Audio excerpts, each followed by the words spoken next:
So, what most of you probably know is that I'm the Vice President of Member Services. What you may not know is that I serve on the board of the Morning Center. So, I had a unique experience recently, and I wanted to share that with you. But to do that, I have to get in the Wayback Machine and go way back. So, the Morning Center, as you know it, is not how it got started. It actually got started by a vision that Tom Candler had around building memorials to the babies who'd been murdered under Roe v. Wade. And he put together a board of directors. I was on it, Micah was on it, I think John Kreff. To the best of our memory, those are the people who were there. If somebody else was there and we're not remembering, sorry, but that's what we remember. So we worked really hard for quite a while on that project, and around that same time that Tom got his vision, something got stirred in James Lansbury's head. He says it was from a offhand comment at a conference, but I know James, you guys know James, he's been thinking about this for a while. He said, what we need in this country is to put a free, gospel-centered, maternity care center next to every abortion mill in the United States. It's a good idea, right? Amen. Yeah. So, then at that point, it changed hands. But I'm getting a little ahead of myself. Before I go any farther, I want to ask, because we have a lot of new people, we even have some guests, how many people have heard of the Morning Center? Good. How many people know what the Morning Center is, even though I just kind of gave it away? How many of you think in 30 to 45 seconds you could explain it to somebody? Yeah, that's where it gets a little tougher. And really that's kind of what my experience is I've been serving on the Morning Center board for all these years. I have an intellectual understanding of what we do. I can read the statement off the website. The Morning Center Project was founded to provide full-service maternity care to women in urban and underserved areas where quality care is limited and scarce. We will provide Christ-centered maternity care through mobile care units and full-service maternity hospital, and it continues. So if you need the elevator speech, there it is. You can look it up on the website. But I've been serving on this board for years. I've even been donating money. But it's not enough. Recently, the decision was made to have the first face-to-face. I feel like I should be able to come over here. Is there another mic? Trapped behind the pulpit. The decision was made to have the first face-to-face board meeting for the Morning Center. Now that was going to be funded by the board members because the Morning Center is still struggling financially, hint, hint. And so we all paid our own way and we were all glad to do it. But again, we get there and we were ready for a board meeting, right? That's what we thought we were going to do. I know board meetings, I've sat in them for years.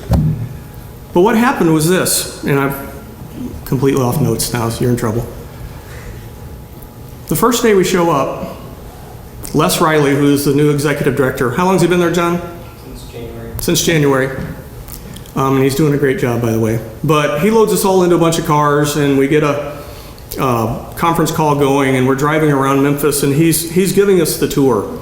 And for those of you who may not know Memphis, Memphis is not a pretty place. It's very poor, and there are a lot of very poor areas pocketed all over the city.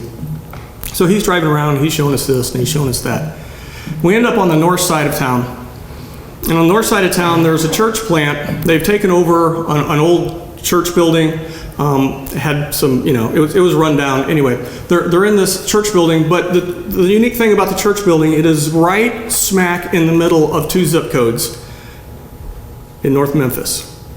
Two of the poorest zip codes in the U.S. They have some of the highest mortality rates, infant mortality rates, and maternal mortality rates in the United States. It rivals third world countries. These people are poor beyond our imagination. 2,000 women a year show up at a hospital in Memphis ready to have a baby, having never seen a doctor up to that point. They lose a lot of babies, and they lose a lot of moms. And this church plant sits strategically right between these two zip codes. and they have a real heart for the poor. And they have a food bank, and they have some other things to give away clothing. But they have allowed the Morning Center to come in there and use space. And to watch these different ministries from different churches, from different backgrounds, come together and work together to serve the poor and the needy that are right in their front yard was amazing. It was absolutely amazing. We then went and visited another church. Oh, I forgot. The guy that's heading up this church plant is a Brazilian missionary to the United States. I thought some of you folks who've served down there would thought that was pretty cool. I thought it was cool, though I still can't pronounce his name. So you guys could probably help me with that. Anyway, so we then visited another church that's just a couple miles away, kind of a similar situation. This church is actually kind of in a nice neighborhood, but right up against a couple pretty bad neighborhoods. And same deal, lots of ministry to the poor, and Morning Center is there. So we got to experience that. Then that evening, we all got together for dinner. It was the board members, staff members, volunteers, some of the people who work in these other ministries that the Morning Center is working with, and some people who had gone through the Morning Center experience. And it was really remarkable. Both James and I were not ready for what happened that night. So the doctors kind of spoke first, and these are ladies who have had very successful careers. They have very successful practices, but they are spending more and more of their time working at the Morning Center, working with the poor. The volunteers, the staff members, told story after story after story of ladies deciding not to abort their babies, of babies being born healthy, of people coming to Jesus Christ through the gospel ministry of the Morning Center and these other ministries. But the thing that probably caught me most off guard was the story of the staff members themselves, how it was changing their life. Almost every one of them said, "This has been a huge impact on my life and the decisions that I'm making." And they did not expect it to do that. So when I got home from the dinner, it was one of those long nights. You know those long nights where you toss and you turn and you think, I know what the Bible says about the fatherless and the widows, right? You do too. And here I thought, I've been serving them, right? I've been on the board. I donate money. God, what else you want from me? Well, as you know, he wants more. So I tossed and I turned, and my wife tossed and turned. And the next day was worse. We started the morning, the first day we were there, the first day I arrived, it was 105. The next day it was in the upper 90s, 98, 99, something like that. The next day was Friday. We all meet at the hotel. We load up again, and we go right down the street to Planned Parenthood. It's a Friday morning. Friday's a kill day in Memphis. So we're standing on the sidewalks, 10 o'clock, it's already in the 90s. And one of the most offensive things for me that day is on the side of the building, there's a big sign that says, healthcare, right, 2 words, healthcare happens here. And I thought, you're kidding me. Jonathan already stole some of the thunder, right? We all know what's going on at Planned Parenthood. So we prayed for a while, we talked to people. And I've been in front of the abortion clinics before. This was not that new of an experience, but I think it's the first day I was ever there when they were actually killing babies. And there were ladies driving up. There was one particular lady, she drives up, she's 30 feet from us, and Les Riley, the executive director, he recognizes a bumper sticker on the back of her car. It's from the largest evangelical church in Memphis. And he's yelling at her, he says, "Are you from Life Church? Are you from Life Church?" And she wouldn't talk to him, and she just went in. we talk to the boyfriends, we talk to the husbands, we talk to the mothers, we talk to people, and it's a very sad experience. But then we did another stop, and one of the things, when we go back to the 40 days of life, Jonathan mentioned the importance of going out and praying, and he threw out the number of babies who have been saved through the prayer vigil of the 40 Days for Life. Les Riley, as my understanding is, worked for Operation Rescue. He's at least very active in pro-life ministries in the Memphis area for a long time. While we were standing on the sidewalk, and I think he could tell that we were a little beat down.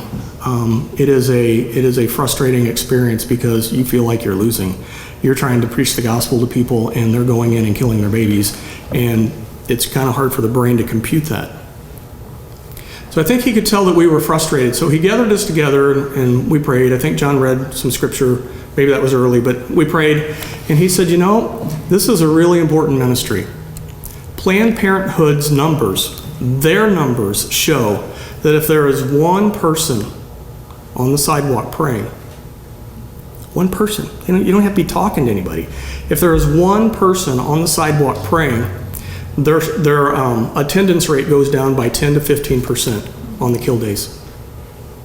Because they say there are ladies, they absolutely do not know what to do, and they're driving to the abortion mill, and they think to themselves, if there's somebody outside praying, I'm driving right by. And that's what happens. And then Les took us to a place right near downtown. And this was the location of the most notorious abortion mill in Memphis. They estimated over 100,000 babies lost their lives in this building. And he said, I've been standing on the street corner for 20 years praying against this building. Now, when we were there's an excavator sitting on a dirt lot. That building is gone.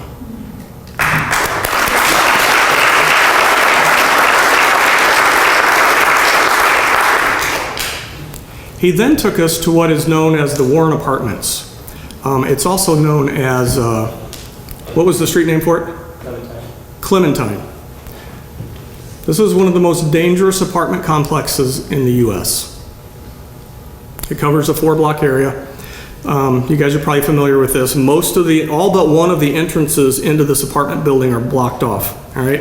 As you begin to get close to this area, all the buildings are boarded up. The houses are all super run down, probably vacant.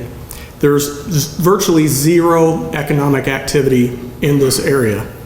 You're literally walking into a third world country. These people have suffered generation after generation after generation of poverty. I'm just a hillbilly from Missouri that grew up across the river. I don't have a lot of experience being in this kind of an environment, and it was a little unsettling. And there was a bunch of us, so, what could happen, right? And then I found out that we got there about 11 o'clock. And they said, nobody even gets up till afternoon, so we were safe. Nobody was awake. There was kids running around in the yards, but there was no adults around. Now, this is a really special place where we went. The place we went is called the Red Door Ministry. It is right smack in the middle of Warren Apartments. It's actually one of the apartments, all right? And this is a Christian ministry run by a gentleman who grew up in Warren Apartments. He is one of them. And this is really an amazing, amazing testimony to God's power in the darkest of places. I'll tell you a couple stories. They have a community center. Somebody paid for a bunch of computers to come in so they could register for jobs, or look for jobs, register for school, that kind of stuff. They were stolen the night they were installed. All right. The Morning Center had an incident where some kids were playing in the back. I don't know. And a window got broken out. And the gentleman who was watching over the Red Door Ministry that day called the guy who heads up the ministry. He says, "What are we going to do? The window's broken out. We'll come in here." It was a Friday. He said, "We'll come in here on Monday because you don't go there on the weekend. It's not safe. We'll come in here on Monday and everything will be gone." And the leader told him, she says, "Don't worry about it. Don't worry about it. Let's pack up, get out, and we'll deal with it on Monday." They show up on Monday. There's not a pencil missing from the Red Door Ministry. Now, the Red Door Ministry allows the Morning Center space, okay? So again, here we have these ministries from very diverse backgrounds working together and actually having a huge impact on this neighborhood. One more story. The leader of the Red Door Ministry, his name is Eric. When Eric brings in an evangelism team into the Warren Apartments, he talks to the gang leaders at Warren Apartment. I don't know that much about gangs. He said the four major national, I almost said ministries, the four major national gangs all have headquarters in this apartment building. And Eric knows all the leaders of those gangs. And he goes around, he says, Saturday morning, 10 o'clock, we're gonna have evangelism teams in here. Everybody good? And they're all like, yeah, we're good with that. He said it is not uncommon for the evangelism teams to have the gang leaders come out and talk to them and say, you guys are all right? Nobody's messing with you, right? So this is the power and this is the reputation that the Red Door Ministry has in this apartment complex. Now, we had lunch there. We got to meet ladies who had gone through the Red Door Ministry Bible studies. They had been served by the Morning Center. They had decided to have their babies, and they become Christians. But this is a different place than where you and I live. Because if I have a problem, or if you have a problem, or even if you have a couple problems, you just go fix it, right? You just go solve the problem. Or you can ignore it, right? But these people have 40 problems.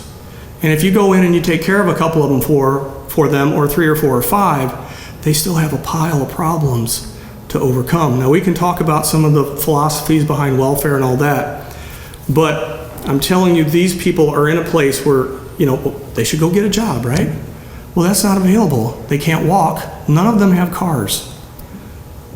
The mass transit system is poor in Memphis. It takes them half a day to get to a job on the bus. They work for minimum wage while they have to pay somebody in the apartment complex to watch their kids, and then they're half a day back on the bus, all right? Not trying to make excuses for them, just trying to let you know what their life is like. One of the board members, actually one of Samaritan's board members, Chris King and his wife, Mercy, they took a walking tour with Eric, and they got to meet a young lady who's in her mid-20s, and she takes care of a large number of children. I don't remember the exact number. I think it was 8 or 10. Most of them are hers. She's a prostitute. She's become a Christian. Now what? See, because we all have these ideas about what we should do with the poor, right? Or better yet, what the poor should be doing with themselves. But I mean, I want you to think, you're face to face with this lady. She is a Christian. She's become a Christian. She wants to be a faithful Christian. Her only source of livelihood is prostitution, and she has a house full of kids. What do you do?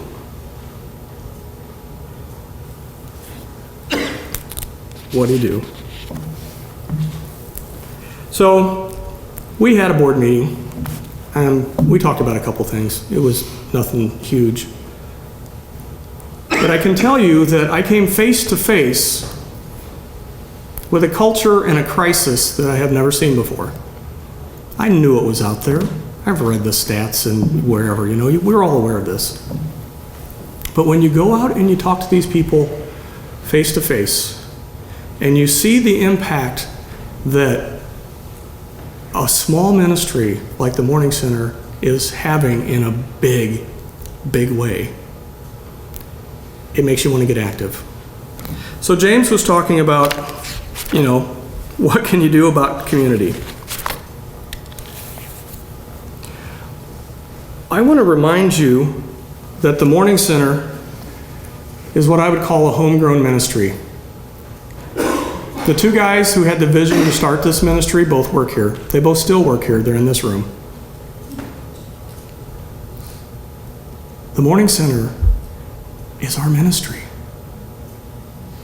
It is a ministry of Samaritan Ministries.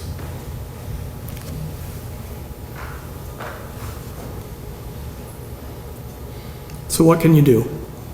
Because that's why I wanted to talk today.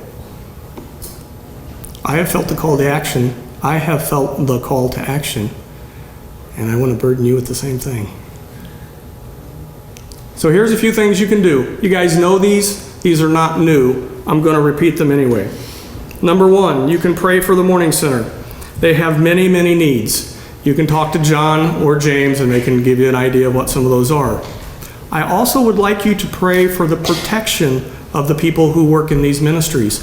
They are in an extremely dangerous place. If you want to learn about the Warren Apartments, get on YouTube, search for Drug Inc. It was a documentary put out by National Geographic. The episode is called Memphis Mayhem. They go in and they interview the gang leaders about their drug trade, all right? I believe the main guy that they interviewed, his name is Papa. He's a believer now. He wasn't then, okay? Pray for these people who live in the areas that the Morning Center is serving.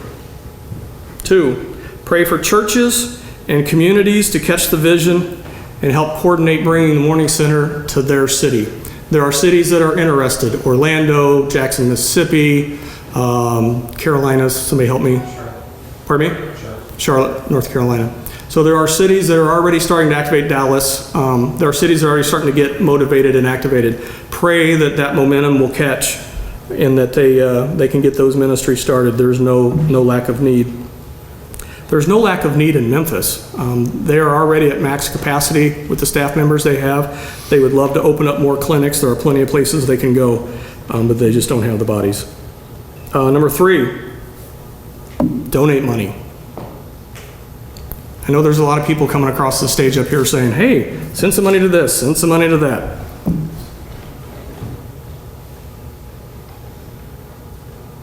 But if you can't donate, pray that God would bring the resources, because He can do that.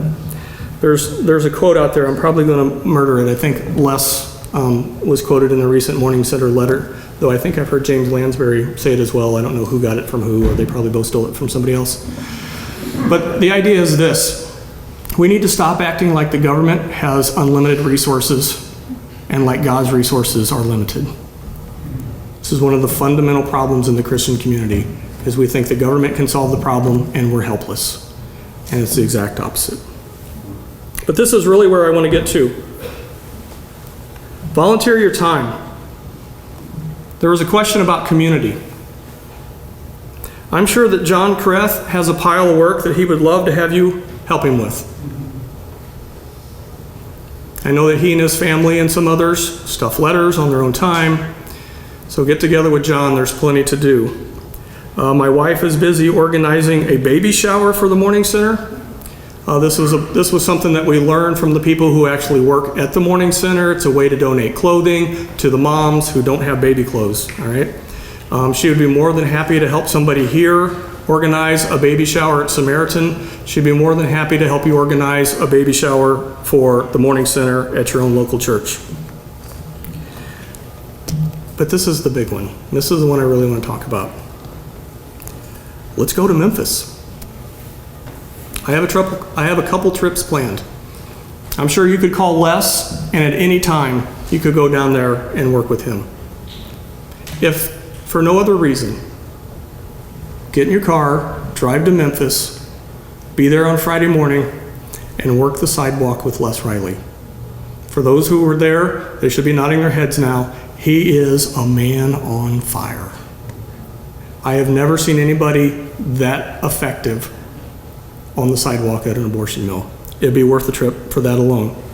There is plenty of manual labor you can do down there. A lot of those churches have just, grunt work. If you've got a weak mind, a strong back, they can use you. If you want to work at the Morning Center, they can do that too. You need to be careful about who you're taking with you. Some of the places are dangerous. If you want, when Kim and I go down, if you want to coordinate on that kind of a trip, we can do that as well. But go to Memphis. If you've ever desired to work in a third world country, go to Memphis. If you've ever desired to work in pro-life, go to Memphis. If you've ever wanted to help the poor, go to Memphis. Go to Memphis. But I warn you, it'll change your life.